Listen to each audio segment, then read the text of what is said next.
Semoga Anda nggak bosan-bosan dengan saya. Minggu lalu, awalnya nggak ada planning ya Pak Yongki ya ke sini ya. Tapi kalau Pak Yongki sudah minta, siapa yang bisa menolak?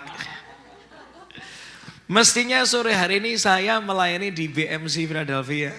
Tapi Pak Yongki minta, Pak Frankie ayo ke ini. Harus ke New York lagi. Saya percaya kalau semuanya diizinkan Tuhan bisa tergenapi, itu karena Tuhan punya pesan yang mau disampaikan buat kita semua. Katakan amin.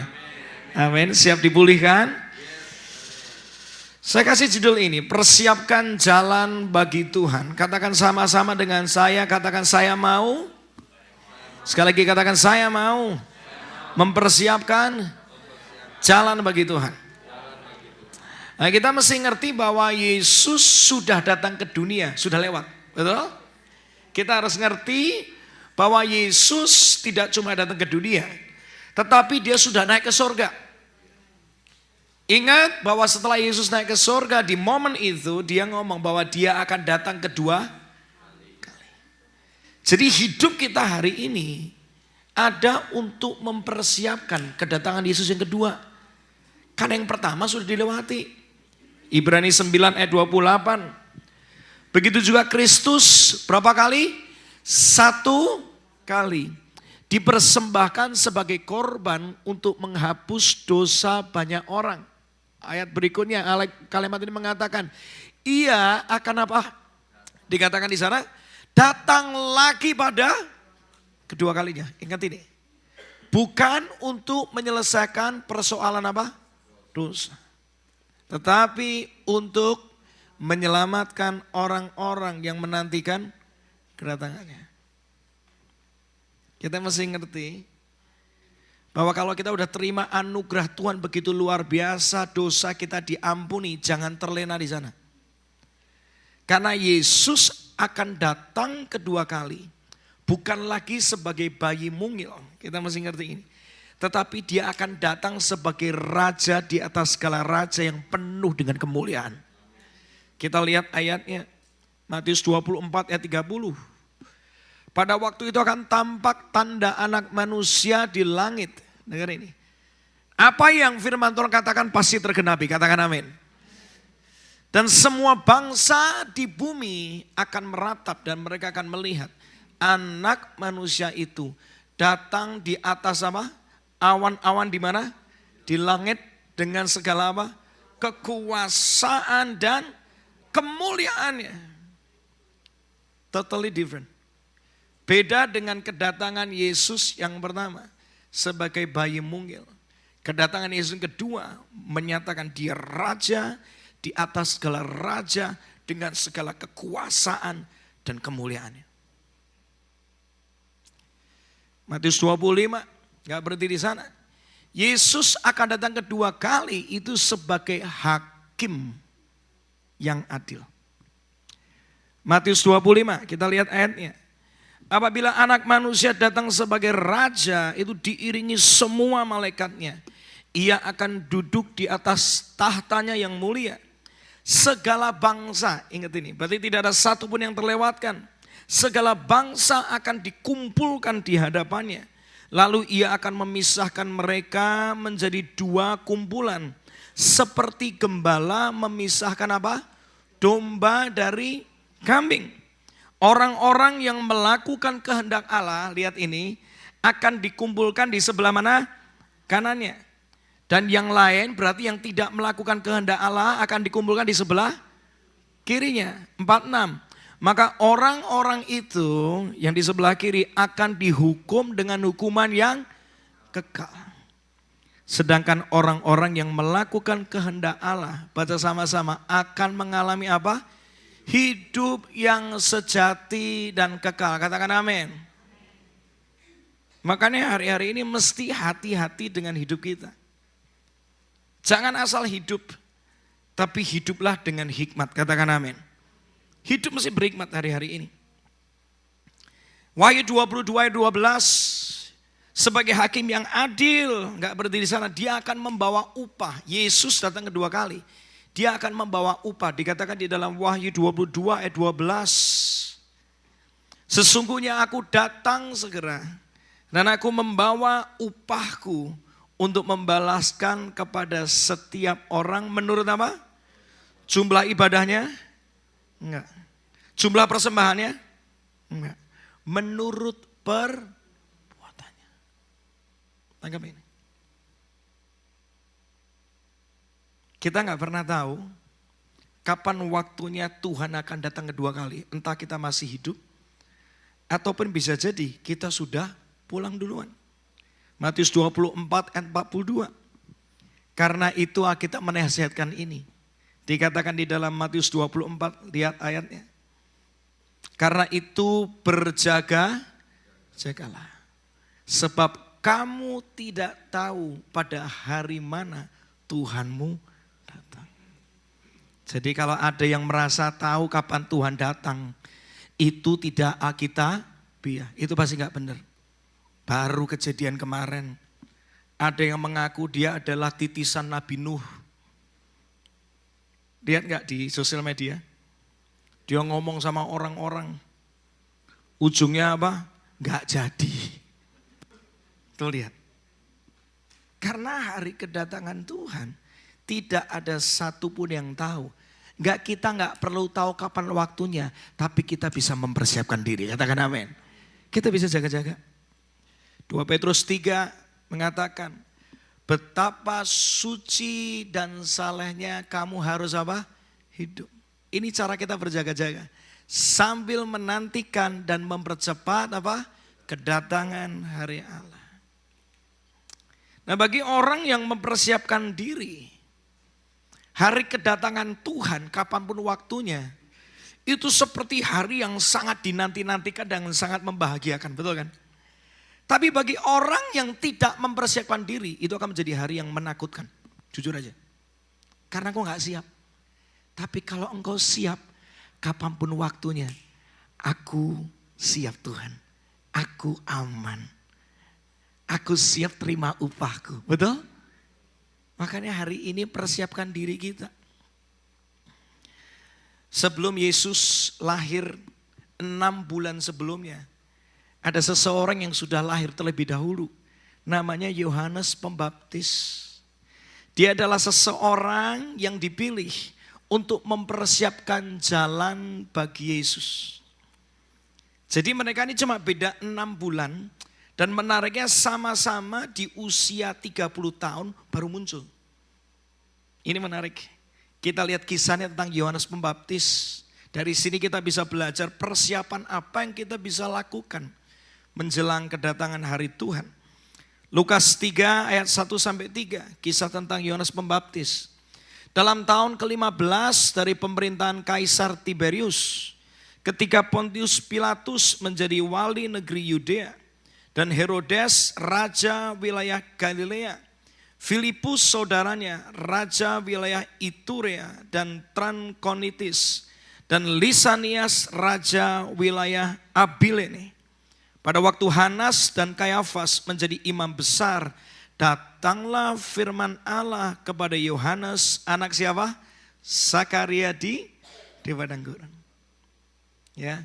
Kenapa semua nama raja ini, pemerintah ini, wali negeri ditulis? Karena untuk menunjukkan bahwa apa yang terjadi itu benar-benar nyata pernah terjadi. Itu sebuah sejarah, bukan sebuah dongeng. Kita masih ngerti. It's real. Berarti ada seseorang yang benar, ada namanya Yohanes.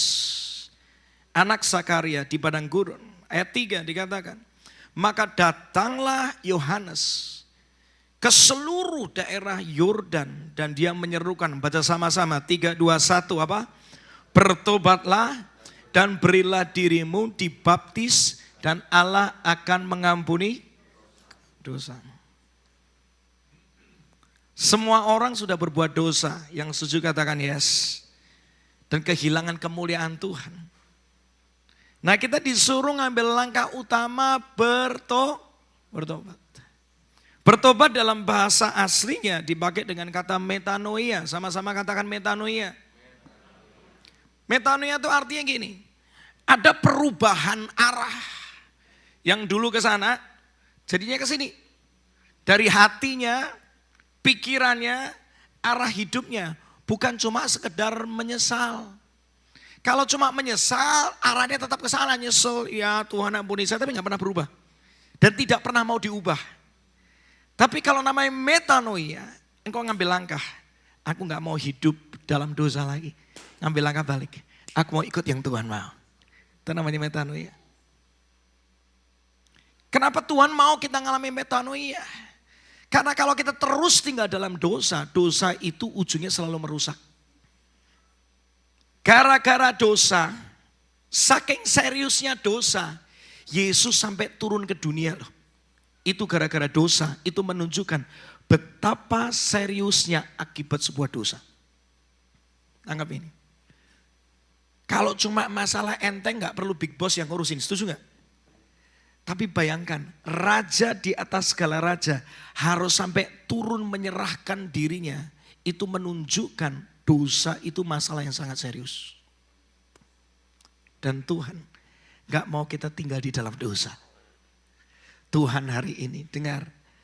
Tidak cuma mau supaya dosamu dihapuskan. Tetapi ayo mempersiapkan diri menjelang kedatangannya. Katakan amin. Dimulai dengan kata metanoia, harus berubah arah. Nah namanya bertobat, metanoia itu harus ada hasilnya. Orang bisa lihat ada tandanya. Bukan cuma sekedar datang ke gereja doang. Tapi keluargamu, teman-temanmu, tempat di mana engkau bekerja bisa lihat perubahan itu nyata. Lukas 3:8 ditambah lagi Yohanes menjelaskan, saya loncat ayatnya. Dia mengatakan kepada orang-orang yang ada di sana, jadi kalau namanya engkau bertobat, hasilkanlah buah-buah yang sesuai dengan pertobatanmu. Kalau engkau bertobat di area mencuri, tunjukkan bahwa engkau gak nyuri lagi gitu lah. Kalau dulu engkau tukang nipu, engkau bukan jadi orang yang suka nipu lagi. Dilanjutkan dengan kalimat ini, dan janganlah berpikir dalam hatimu, Abraham adalah Bapa kami. Karena aku berkata kepadamu, Allah dapat menjadikan anak-anak bagi Abraham dari batu-batu ini. Artinya gini, namanya urusan dosa bertobat itu masing-masing. Tidak bergantung kepada engkau keturunan siapa. Mau ayahmu seorang pendeta, kakekmu seorang pendeta, temanmu banyak pendeta, gak ada urusan dengan itu. Pertobatan itu personal, katakan personal. Masing-masing. Karena suatu kali kita akan tanggung jawab sama hidup kita masing-masing. Jangan menyalahkan kiri kanan kalau gak bertobat. Jangan punya mental korban. Oh gara-gara dia gak ngajak aku ke gereja. Oh gara-gara dia gak ingin tenang. Kita tanggung jawab sama diri kita masing-masing. Ayat 9. Kapak sudah tersedia pada akar pohon. Dan setiap pohon yang tidak menghasilkan buah yang apa? Baik, dengar ini. Akan apa? Ditebang dan dibuang ke dalam api. Ujungnya sia-sia. Hari ini Tuhan gak mau kita tinggal dalam kesia-siaan. Amin. Siapkan diri kita. Karena upah yang terbaik Tuhan sudah siapkan buat kita. Katakan amin. Ayat 10 dan 11. Next slide. Yohanes menjelaskan kepada orang banyak di sana. Ini loh contohnya kalau kamu tuh ada buah dari pertobatan. Dia kasih contoh. Ayat 10 yuk kita baca. Lukas 3 ayat 10.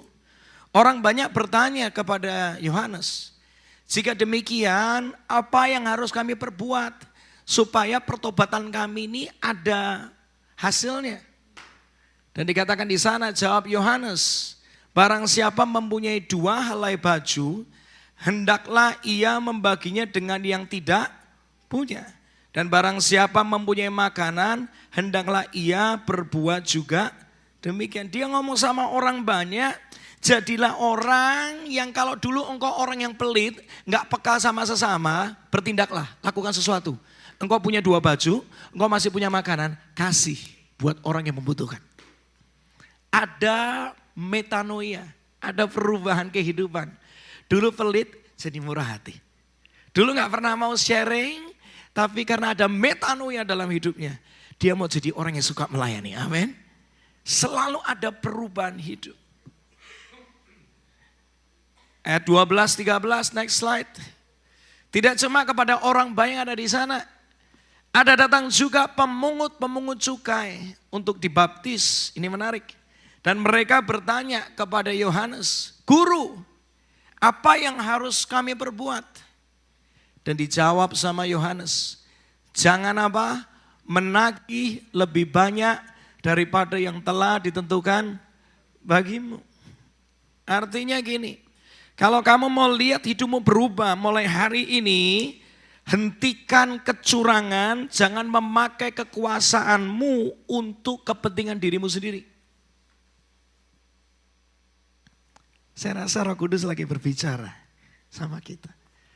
Pertobatan kita harus ada buahnya.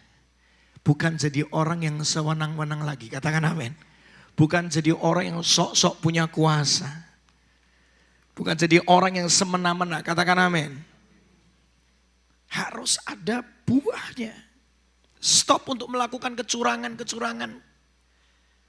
Manusia nggak tahu, Tuhan Maha tahu. Persiapkan diri kita. Pesan berikutnya untuk para prajurit. Lukas 3:14. Dan prajurit-prajurit bertanya juga kepada Yohanes. Dan kami, apa yang harus kami perbuat supaya ada hasil dari pertobatan kami? Jawab Yohanes kepada mereka, dikatakan di sini jangan apa? Merampas dan jangan memeras dan cukupkanlah dirimu dengan kasih. Ada perubahan di sana. Jangan lagi gunakan kekerasan, jangan lagi gunakan ancaman, tapi pakai kasih dong. Bukankah kasih itu bisa mengubahkan hidup orang?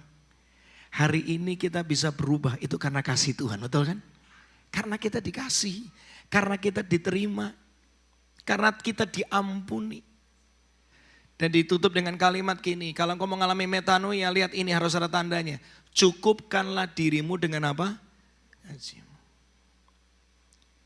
Orang yang benar-benar mengalami metanoia punya rasa cukup.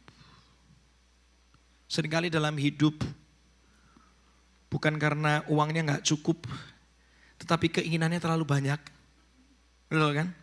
Kalau cuma untuk hidup aja, sebenarnya nggak butuh mahal-mahal banget tuh. Setuju kan? Yang mahal itu namanya gaya hidup. Yang bikin tambah mahal karena kebanyakan gaya. Nah, itu yang jadi masalah. Kita jadi ngutang kiri kanan gara-gara apa? Pengen terlihat kaya, pengen terlihat bisa punya ini dan itu. Difoto di sosmed, habis beli dibalikin lagi ke tokonya. Ya, nggak merasa cukup, cukupkanlah dirimu. Amin. Pertobatan harus ada buahnya, hidup cukup. Nah, orang yang mau bertobat, dengar ini, engkau akan melihat kebesaran Tuhan dinyatakan. Katakan amin. Dikatakan di dalam 2 Tawarik 7 ayat 14, satu ayat luar biasa. Dan umatku yang atasnya namaku disebut, merendahkan diri, berdoa, dan dia mencari wajah Tuhan. Lalu berbalik dari apa? Metanoia. Berbalik dari jalan-jalan yang jahat. Dulu jalan-jalan yang jahat. Dulu suka mengancam. Dulu semena-mena. Dulu orang yang serakah. Berbalik. Berbalik dari jalan yang jahat. Kita ngomong. Maka aku akan apa? Mendengar dari surga. Dan mengampuni dosa mereka. Baca sama-sama serta apa? Memulihkan negeri mereka. Bagi Tuhan memulihkan hidup kita itu terlalu mudah, katakan amin. Yang susah itu bikin kita tuh mau bertobat. Hati kita seringkali terlalu keras. Firman sudah diomongin berulang kali. Udah terlalu banyak Yohanes yang Tuhan kirimkan dalam hidupmu. Tapi seringkali hatimu terlalu keras. Padahal kalau hatimu mau bertobat, pemulihan itu pasti Tuhan kerjakan. Pasti Tuhan kerjakan. Saya ngalamin kok dalam hidup saya. Ketika saya melembutkan hati saya, Tuhan ampuni aku. Tuhan aku mau berubah. Aku mau ngalami metanoia. terlalu cepat, terlalu indah untuk Tuhan bisa segera pulihkan. Saya ngalamin itu. Pertobatan adalah awal di mana pemulihan Tuhan dinyatakan dalam hidup kita. Alami. Pertobatan itu adalah karya Roh Kudus. Metanoia itu karya Roh Kudus. Kita nggak bisa dengan kekuatan kita sendiri. Roh Kudus menyatakan dirinya dia seorang penolong. Katakan sama-sama penolong. Artinya dia bisa tolong kita dalam kelemahan kita. Katakan amin. Kita nggak mampu. Roh Kudus tolong aku. Mampukan aku. Dia pemimpin dalam seluruh kebenaran. Kalau Roh Kudus sudah bicara, nurut. Karena dia akan menuntunmu dalam segala kebenaran. Sehingga kita ngalami namanya perubahan arah hidup. Tujuan hidup. Hati dan pikiran kita diperbarui. Itu karya Roh Kudus. Namanya juga Roh Kudus. Roh yang menguduskan.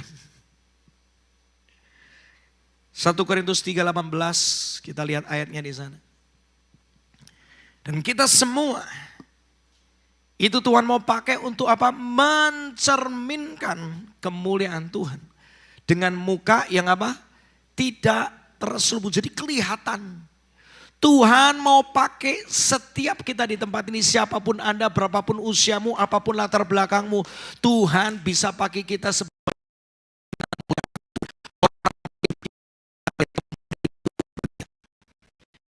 kemuliaan itu datangnya dari siapa? Tuhan. Yang adalah roh. Berarti artinya kemuliaan itu datangnya dari Tuhan yang adalah roh. Artinya roh Tuhan atau Roh Kudus. Maka kita diubah. Maka cuma Roh Kudus yang bisa mengubah kita. Menjadi serupa dengan gambarnya. Dalam kemuliaan yang semakin apa? Besar.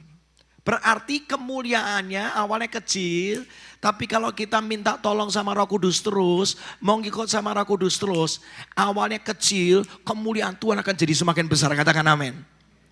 Artinya, untuk kita bisa ngalami metanoia, itu proses setiap hari. Katakan yes. Orang masuk sekolah polisi, nggak langsung tiba-tiba jadi polisi yang terbaik kan.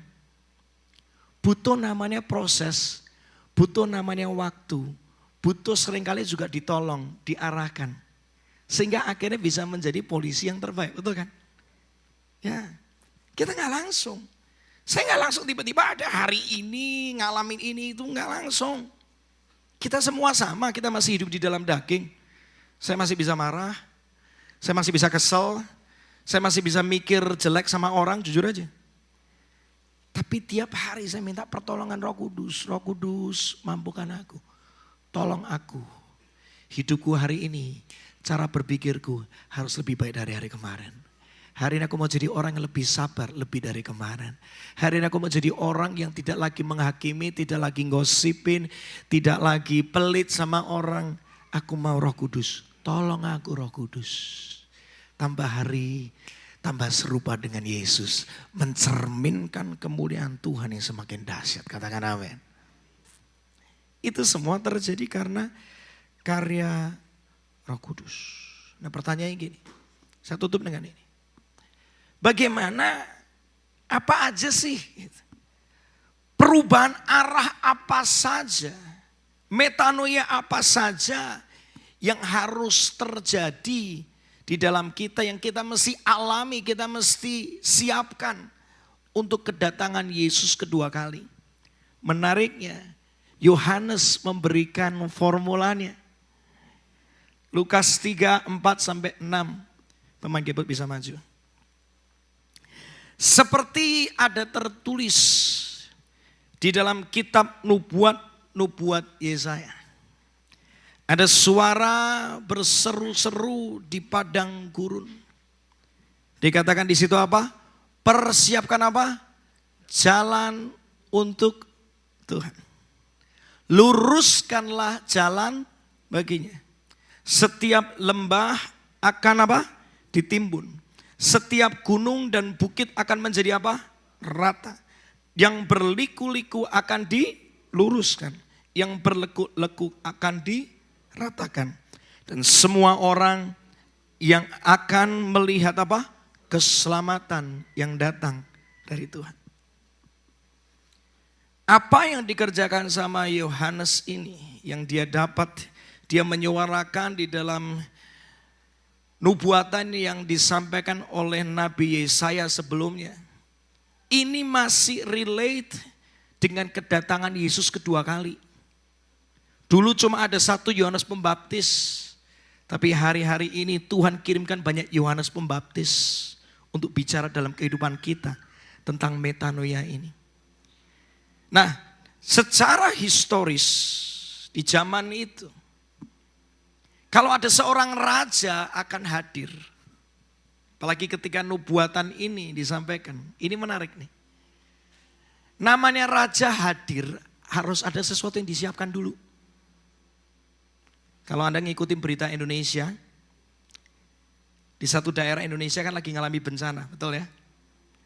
Waktu Pak Presiden mau datang ke sana, tiba-tiba semuanya disiapkan, betul?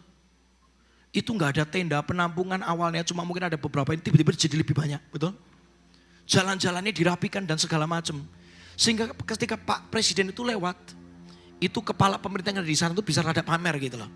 Nih, hasil saya Pak. Lihat nggak berita itu? Lihat. Kalau Presiden datang itu nggak sembarangan. Ada protokoler yang mesti disiapkan.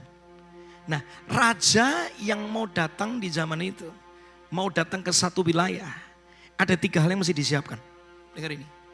Yang pertama, jalan itu mesti diluruskan. Yang kedua, batu itu harus disingkirkan. Jadi jalannya harus gak ada boleh batu kerikil karena itu bisa bikin masalah. Ingat kisah tentang Usa, gara-gara ada batu di sana, itu lembu yang membawa tabut perjanjian itu, lembunya bisa apa? Kena batu dan akhirnya apa? Jatuh. Lihat. Jadi batu tuh masih bersih, disingkirkan. Dan yang terakhir, kalau raja mau datang, lembah. Lembah itu jalanan yang menurun yang gak nyaman. Itu harus ditimbun supaya rata. Ini punya makna rohani. Persis kayak apa yang dinubuatkan oleh Yesaya. Arti pertama ini. Siapkan yang pertama. Jalan yang diluruskan. Katakan sama-sama jalan yang diluruskan. Artinya apa? Jalan itu bicara tentang arah hidup. Arah hidupmu mesti benar. Alkitab mengatakan Roma 11 ayat 36. Baca ini sama-sama. Sebab segala sesuatu sama-sama baca adalah dari siapa? Dari Dia. Dan oleh Dia. Semuanya oleh karena Tuhan. Dan kepada Dia. Bagi Dialah kemuliaan sampai selama-lamanya. Banyak orang tanpa sadar hidupnya hanya untuk uang, bukan untuk Tuhan. Banyak orang tanpa sadar hidupnya untuk meninggikan dirinya sendiri, bukan untuk meninggikan nama Tuhan. Banyak orang tanpa sadar memilih keputusan dalam hidupnya sembarangan, semaunya sendiri. Pokoknya yang penting aku sukses, aku kelihatan hebat, aku kelihatan punya ini dan itu, itulah tujuan hidupku. Kalau kita terus hidup seperti itu, lama-lama ujungnya engkau akan ngalamin namanya burnout dalam hidup ini. Stagnasi dalam hidup ini. Lama-lama lelah. Karena memang kita diciptakan bukan untuk itu semua. Tapi kita ini diciptakan untuk Tuhan. Katakan amin. Arah hidup kita harus ngalamin namanya metanoia. Jangan lagi hidup untuk uang, tapi hiduplah untuk Tuhan. Orang yang hidup mengerti kehendak Tuhan, pemeliharaan Tuhan pasti ada dalam hidupnya. Anggap ini. Pasti pemeliharaan Tuhan ada dalam hidupnya. Ada satu statement yang disampaikan sama gembala saya di Jakarta. Pastor Zevi Rama, dia ngomong seperti ini. Kalau Tuhan yang panggil, Tuhan yang punya agenda, Tuhan yang apa? Repot. Minggu lalu kita dengar kesaksian dari Pastor Lukas. Bagaimana awalnya dia harusnya bisa jadi seseorang yang sukses di area marketplace. Tapi Tuhan punya agenda yang berbeda. Untuk dia harus jadi seorang pelayan. Jadi seorang hamba Tuhan. Mudah gak? Gak mudah. Saya ingat minggu lalu saya dengar kesaksiannya. Berkurang drastis, cuma tinggal tersisa 20%, gak mudah. Tapi kalau kita lihat hari ini, bagaimana Tuhan membawa hidupnya. Lihat, ketika kita itu mengerjakan apa yang Tuhan suruh, pasti pemeliharaan Tuhan itu sempurna dalam hidup kita. Kita tidak berkekurangan. Kasih tepuk tangan dulu buat Tuhan. Makanya hari ini arah hidupmu harus benar. Apapun yang aku lakukan, aku mau memuliakan nama Tuhan. Apapun yang aku lakukan, aku mau nanya Tuhan dulu. Tuhan suruh apa kagak? Tidak ada kata terlambat, katakan amin. Beberapa dari kita mungkin ketika mendengar kata-kata ini mulai stres. Wah Pak, saya waktu pindah Amerika gak tanya Tuhan Pak. Santai, karena apa? Tuhan bisa kasih permulaan yang baru buat kita.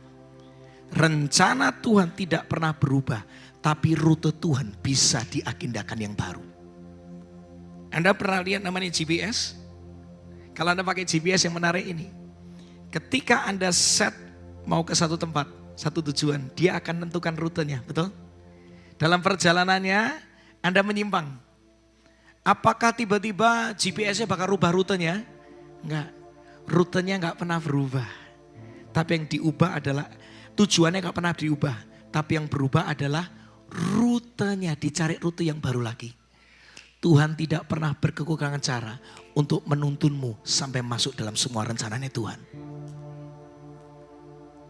Hari ini mumpung tinggal beberapa hari lagi kita masuk ke tahun yang baru. Tahun yang baru 2026 saya dapat bocoran di BMC, judulnya adalah impactful, betul ya Pak Yongki? Tahun di mana semua jemaat yang ada, orang-orang yang berjemaat di tempat ini akan menjadi orang-orang yang berdampak, akan menjadi orang-orang yang bersinar. Katakan amin.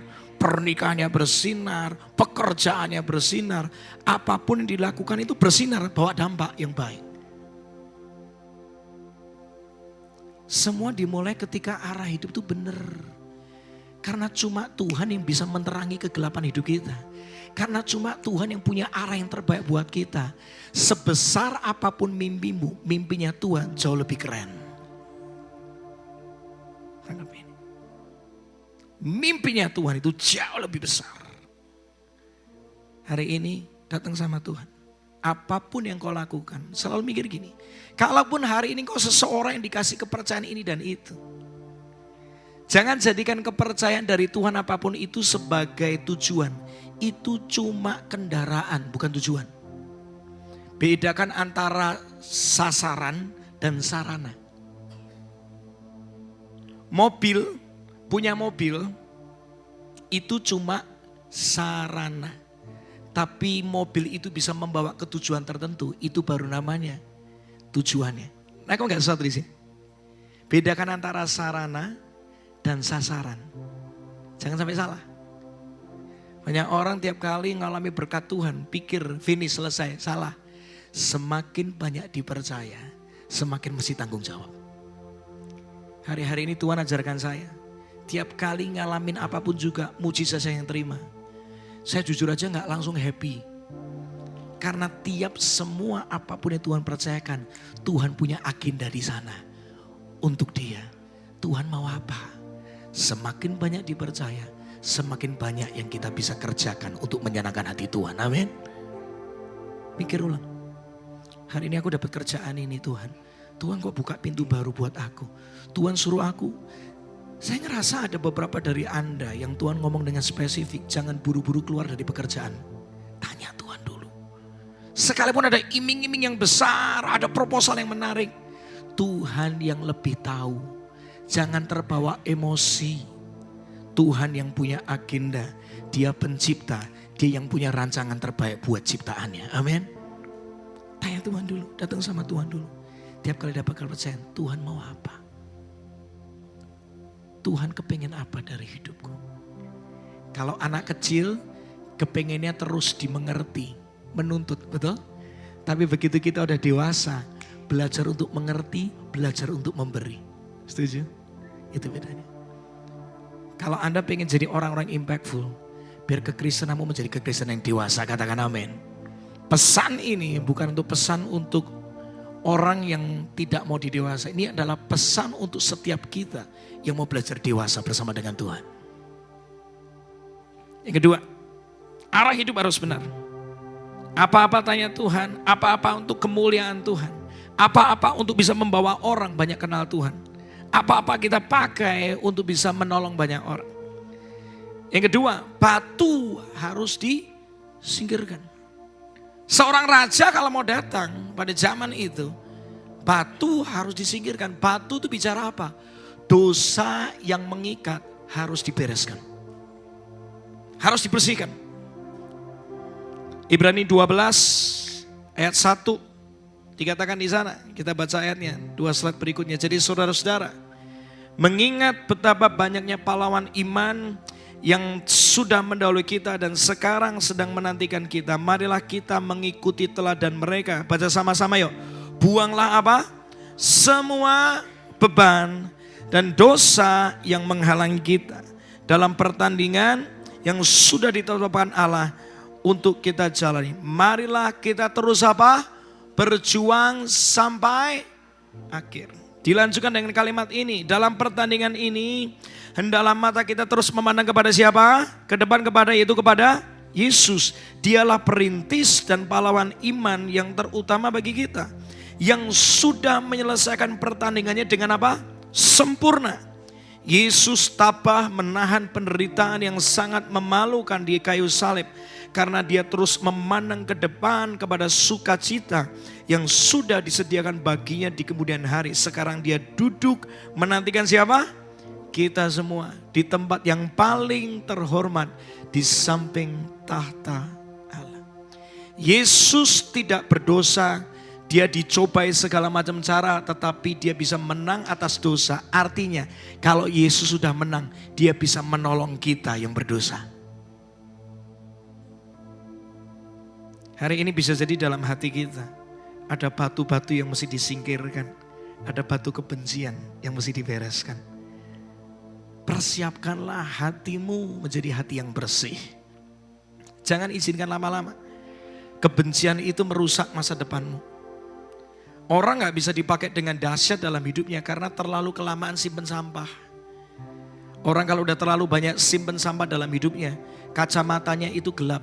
Semuanya jadi gelap, gak ada yang baik yang dilihat. Lihat apapun jadi ujungnya selalu apa? Mikirnya negatif, betul kan? Orang kalau udah pahit, apapun lihatnya pahit, perkataannya pahit.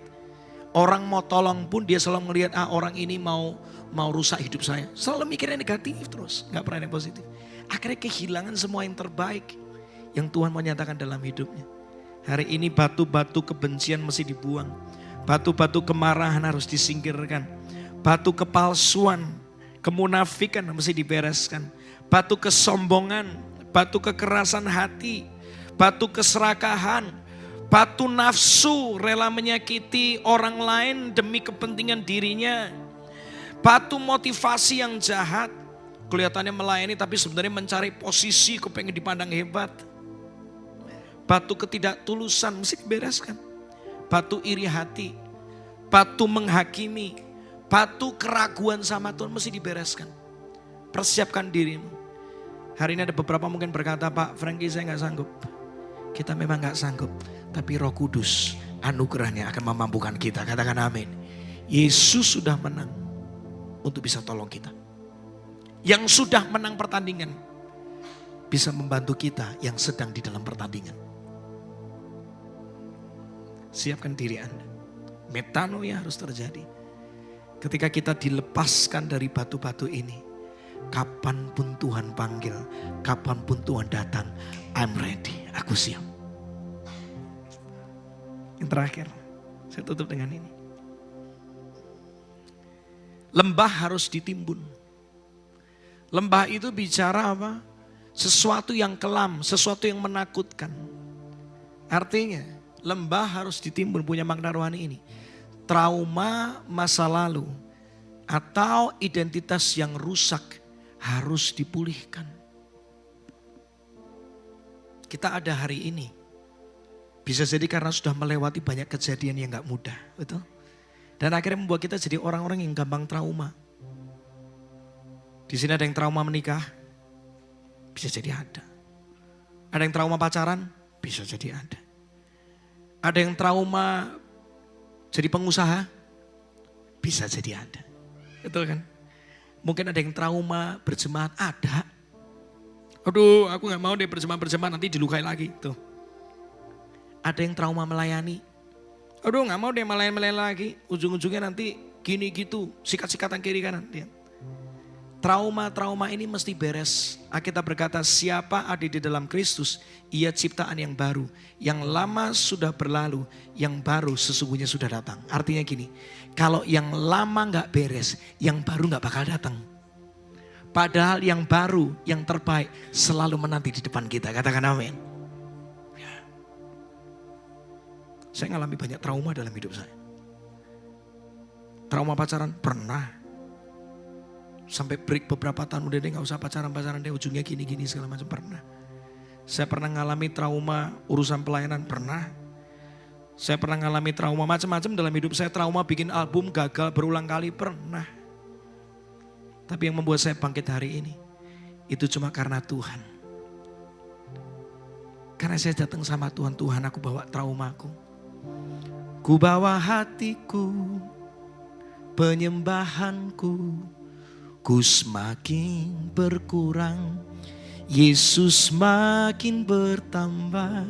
Ku bawa hatiku, penyembahanku, ku semakin berkurang, Yesus makin bertambah.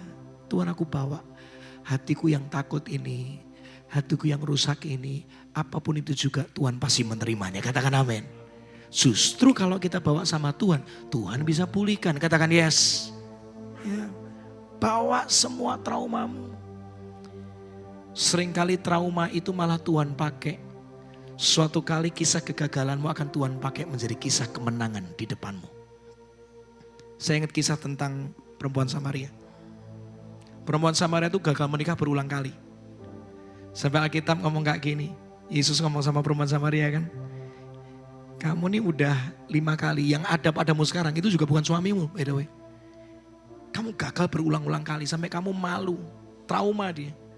Udahlah, mungkin dia pernikahan pertama, dia komitmennya luar biasa, dikecewakan.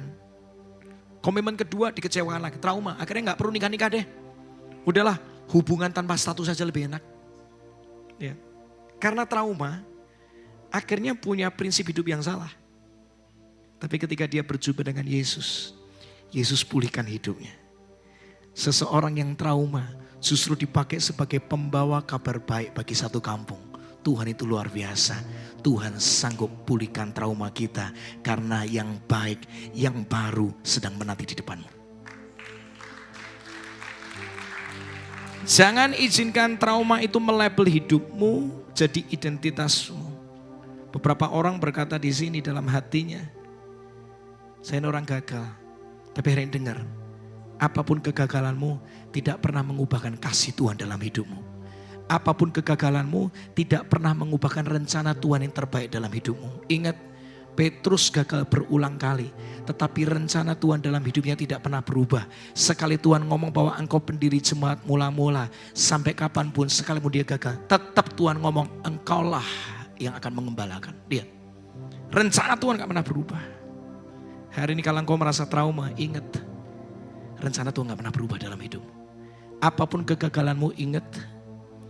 Ingat hari ini, engkau identitasmu tetap sama. Engkau orang yang diberkati Tuhan. Masa lalumu bisa kelam, tapi hari ini engkau ingat, engkau disadarkan. Siapapun aku orang yang layak menerima berkat dari Tuhan. Amin. Karena kita dikasihi Tuhan. Alkitab mengatakan identitas kita adalah imamat yang rajani. Sama-sama katakan imamat yang rajani. Artinya orang yang diurapi Tuhan dan penuh dengan kuasa. Katakan amin. Ya, itulah identitasmu. Cuma pencipta yang boleh menentukan identitas buat ciptaannya. Betul kan? Ini handphone namanya iPhone. Yang berhak menentukan ini namanya iPhone bukan Samsung. Setuju gak? Setuju? Yang berhak kasih namanya ini sampai seri keberapapun, itu yang berhak kasih namanya, pabriknya namanya Apple. Setuju? Cuma Tuhan yang menciptakan kita. yang boleh melabel. Dan label Tuhan itu selalu baik. Karena dia Tuhan yang baik. Kasih tepuk tangan dulu buat Tuhan. Come on. Tuhan gak pernah kasih engkau label yang buruk. Dengar ini. Manusia bisa kasih engkau label yang buruk. Engkau orang yang gini, orang gitu. Di mata Tuhan, engkau tetap orang yang berharga. Engkau tetap orang yang berarti. Engkau tetap terang bagi dunia. Hari ini makanya bangkit. Lembah harus ditimbun. Trauma mesti dipulihkan. Dan cuma Tuhan yang bisa pulihkan kita. Amin. Semua diberkati. Siap untuk selalu menantikan kedatangan Tuhan kapanpun juga. Amin. Biar hari itu menjadi hari yang membahagiakan, bukan menakutkan. Yesus sudah datang ke dunia dan dia akan datang kedua kalinya. Persiapkan diri kita. Yang pertama, jalan mesti diluruskan. Katakan jalan harus lurus. Yang kedua, batu dosa harus disingkirkan, harus dibereskan hari ini. Jangan tunda-tunda lama lagi. Jangan tunda dosa-dosa terlalu lama, itu sampah. Namanya sampah kalau didiamkan akan membawa masalah baru datang. Betul kan?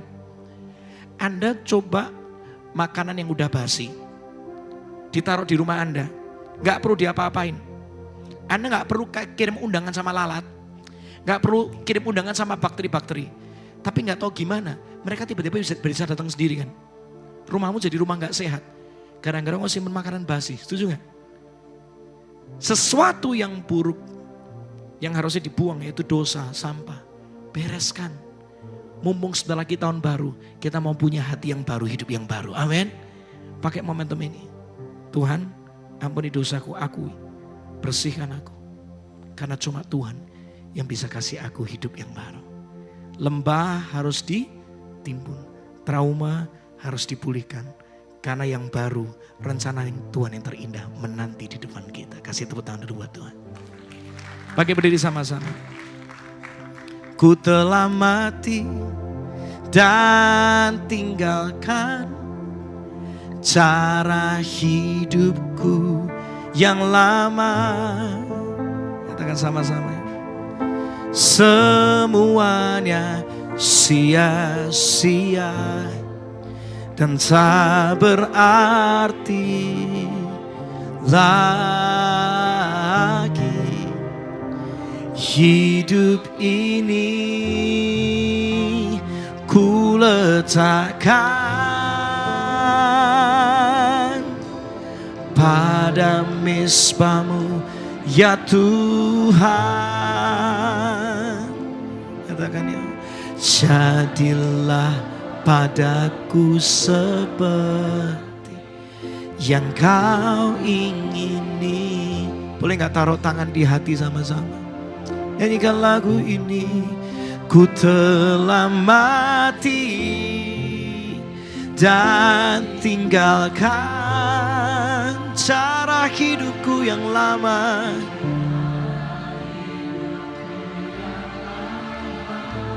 Terus Tuhan perbaharui aku. Semuanya sia-sia dan tak berarti lagi. Hidup ini ku letakkan. Amin, amin, amin. Pada mezbamu. Katakan sama-sama, jadilah Tuhan.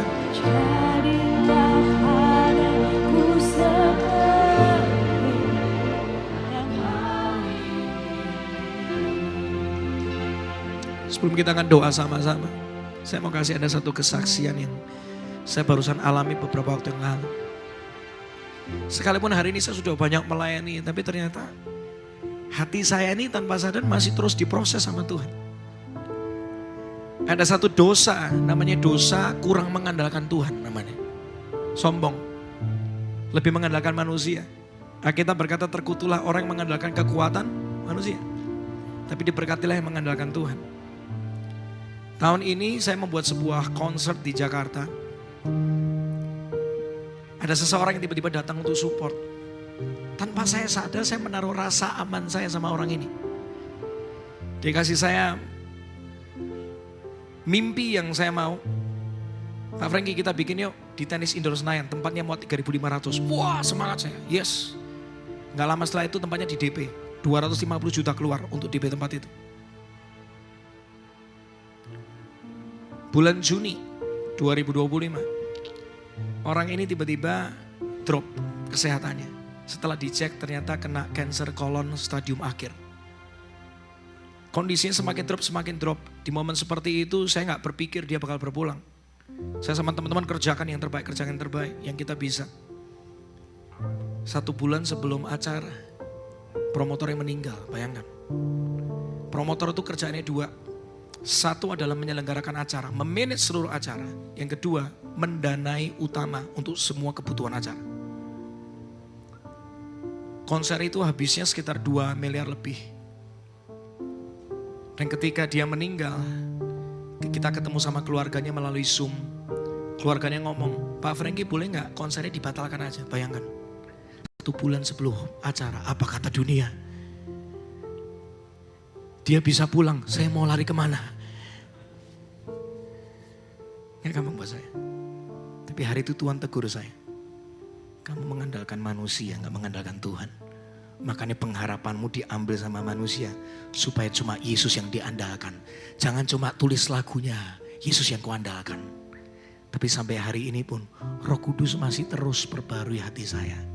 Saya ngalami metanoia, batu-batu itu mesti disingkirkan. Tapi di momen saya bertobat, saya ngalamin bener Tuhan berbicara melalui firman-Nya. Mazmur 23:5, saya gak pernah lupa itu. Tuhan menyediakan hidangan di depan para lawan-lawanku. Itu punya arti. Kamu makan aja tenang, kemenangan Tuhan mau kasih dalam hidupmu. Saya ngomong sama keluarganya, saya panggil dia Ci, gak usah takut Ci. Masalah biaya nanti kita doakan. Kalau memang Tuhan yang punya rencana, pasti Tuhan cukupkan. Singkat cerita, saya sama tim ngitung kalau kita masih lanjut di tenis indoor, minusnya sekitar 1,2 miliar. Jujur gak ada duit. Cerita ke istri saya yang ini kemungkinan kalau bikin konser minusnya 1,2 M langsung. Beneran toh, gak usah bikin apa-apa kamu ini. Ini kalau kondisi kayak gini kita mesti jual rumah loh. Karena istri saya cuma ngomong, integritas mesti dijaga. Kamu berani bikin, kamu mesti berani tanggung jawab. Haleluya. Gak gampang kan? Doa lagi, minta tuntunan Tuhan. Di dalam pertobatan, metanoia, selalu ada tuntunan Tuhan yang terbaik. Mau gak mau mesti pindah tempat, kalkulasi lagi. Puji Tuhan, di seberang dari tenis indoor ada satu tempat gedung namanya Balai Sarbini. Saya kenal sama pengelolanya. Tempat itu biasanya fully book. Pas 19 November kemarin bisa available. Saya percaya itu Tuhan yang punya agenda. Karena memang sebelum saya kepengen bisa ada di tenis indoor. Saya waktu doa awal itu memang dapatnya harusnya di Balai Sarbini. Tapi ngeyel. Karena lebih percaya sama manusia. Kalau bahasa Jawanya dia ngomong dibombong-bombong. Wah dikomporin. Wah tenis indoor kelihatannya hebat. Ternyata ada kesombongan. Dilucuti semua. Dimurnikan sama Tuhan. Satu persatu. Tempat diubah, diumumkan. Wah saya ngalami tekanan begitu hebat. Ketika tempat diubah harus jadi 2 sesi karena gak cukup kalau 1 sesi. Penjualan tiket sudah melebihi kuota kalau cuma 1 sesi. Disitulah ketika disuarakan, diumumkan netizen maha benar mulai menyerang. Serius. Ada seseorang DM saya ngomong kayak gini. Pastor Franky, Anda ini orang serakah, bayangkan. Bisa bikin konser 1 sesi, kenapa dibikin jadi 2 sesi? Akhirnya saya jelaskan kronologisnya. Kita sudah laku tiket udah 1.700 lebih. Balai Sarbini cuma muat 1.400 ternyata. Saya pikir 1.700 bisa muat, ternyata gak muat. Akhirnya gak mau bikin 2 sesi, bukan saya serakah. Tapi justru saya kepengen ngasih ruang lebih supaya banyak orang bisa diberkati. Tekanan buat saya tambah hebat loh. Lebih baik saya 1 sesi sih by the way. Bikin konser 2 sesi itu capeknya luar biasa. Gak gampang. Staminanya gimana, apalagi pikiran bercabang. Artis merangkap promotor, bayangkan. Pikiran ada di mana-mana. Kelihatannya di panggung tapi mikirin uangnya cukup apa enggak ya. Kelihatannya ada di panggung tapi mikir itu yang antri masuk bermasalah apa enggak ya. Ini mikir udah cabang di mana-mana, enggak gampang. Tapi satu persatu, Tuhan kasih hikmat, Tuhan kasih hikmat, Tuhan kasih hikmat. 19 November, luar biasa. 2.600 orang berkumpul dalam 2 sesi untuk menyembah dan meninggikan Tuhan. Lebih luar biasa lagi, gak jadi rugi, jadinya surplus. Gak jadi minus, jadinya plus. Kasih tepuk tangan dulu buat Tuhan. Dan saya dapat testimoni-testimoni yang begitu dahsyat, luar biasa. Tuhan yang bekerja, bukan saya. Pertanyaan berikutnya, ketika plus, gak langsung happy. Tuhan mau apa ini? Karena setiap berkat yang diterima, ada roti yang harus dimakan. Yes, tetapi ada benih yang harus ditabur berikutnya. Saya sama tim lagi mendoakan itu. Dari dulu panggilan gak pernah berubah. Tuhan panggil saya untuk ke arah edukasi pujian penyembahan. Ya, kapan hari kita pernah training para WL di tempat ini juga. Hati gak pernah berubah. Tahun depan kami merindukan punya sebuah fasilitas untuk bisa memperlengkapi para penyembah. Supaya di banyak gereja lokal, worship movement, penyembahan yang luar biasa akan dibangkitkan. Sehingga banyak jiwa bisa dimenangkan, banyak orang dikuatkan. Amin. Saya pun ngalami sampai hari ini. Metanoia akan selalu terjadi selama nafas masih ada. Sebelum kedatangan Yesus kedua kali menjemput kita semua. Siapkan diri kita. Ambil waktu berdoa pakai 2 menit terakhir ini. Hampiri Tuhan saat ini. Tuhan, Kau yang paling kenal siapa kami. Hari ini kami diingatkan untuk kami mempersiapkan diri akan hari kedatangan-Mu. Yesus sudah pernah datang ke dunia, tetapi Dia akan datang kedua kalinya. Dia akan datang sebagai Raja di atas segala raja yang penuh dengan kemuliaan dan kuasa. Dia akan datang sebagai hakim yang adil. Dia akan datang sebagai, Yesus akan datang untuk kasih upah menurut perbuatan setiap kita. Siapkan dirimu.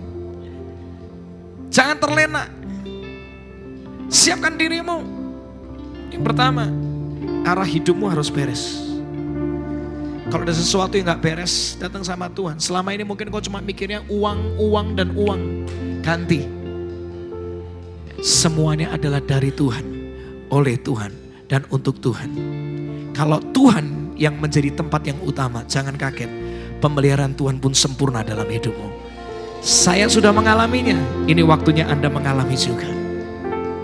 Tuhan, sebelum aku ngambil keputusan tahun depan, aku mau tanya, bener gak ini yang Tuhan mau? Bener gak pekerjaan itu yang Tuhan mau? Kalau Tuhan masih mau aku stay di tempat ini, aku mau berkata, aku mau Tuhan. Sekalipun tempat ini gak enak buat aku, sekalipun tempat ini gak nyaman buat aku, tapi aku mau berkata, aku mau Tuhan. Aku mau Tuhan. Karena tempat dimanamu yang Tuhan mau, itu pasti yang terbaik buat hidupku. Nyatakan rancanganmu.